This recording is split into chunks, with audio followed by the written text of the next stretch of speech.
ખોટો હોય ને ખોટો કે એનો કોઈ અર્થો ન હોય। અત્યારે એક વિડીયો જોયું છે હમણાં જ કે અંધશ્રદ્ધામ ના આબુ ના ભુવા ભોપાળા હોય નહીં।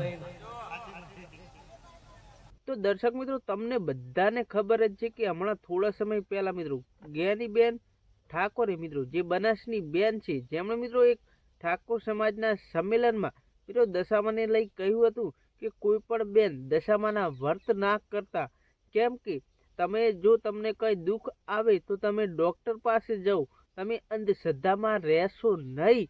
કેમ કે તમે જો અંધશ્રદ્ધામાં રહેશો તો પોતાનું નુકસાન જ થશે। તમે માતાજીને માનો પરંતુ અંધશ્રદ્ધા પણ એટલી બધી ના રાખો, અને જો તમને દશામાં પોકે તો તેમને મારી પાસે મોકલી દો મિત્રો, એવું તેમણે નિવેદન આપ્યું હતું।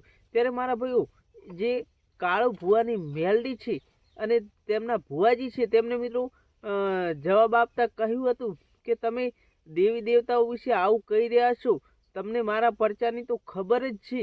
કેમ કે મારા પરચા રાધનપુર, ભાભર, તેરવાડા મિત્રો, સુઈગામ વગેરે તમે જોઈ શકો છો કે મેં મારી 5000થી વધારે બાધાઓ છે અને મેં મારી મેલડીએ દુઃખ મટાડ્યું છે, અને તમે ભુવાઓને અંધશ્રદ્ધા કહો છો।